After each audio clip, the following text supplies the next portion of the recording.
Maybe. My hair is really gross. Oh, I'm wearing a tiara. I just want a penny. This is for Megan. Say hello.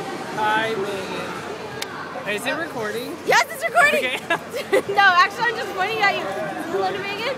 This is like our food night on Thursday. Yeah, except, yeah, we had a lot of food. Never mind. I almost said we didn't eat. We didn't make it. We had a deep fried onion. It tasted good with ranch. It was an excuse to eat ranch. And then we're gonna go on the Ferris wheel. And a plant was a bitch to me. And I got a book on racist people. Fine. And then Xavier's leaving Cherie. Oh, that sounds so bad. He's not leaving me. He's leaving you with his cousin. No, he's just leaving me with some guy, actually. I don't know him. I don't know him. Megan, you're gonna be on the Ferris wheel with us. We're gonna take her on the Ferris wheel, and I'm gonna drop my phone in, and it'll be great fun. Cause it'll survive. Cause I got a new case.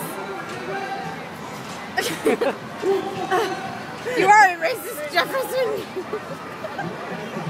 Okay, we're gonna put this on and goodbye. Love you, Megan. Bye. I love you more. Bye. I love you more. No.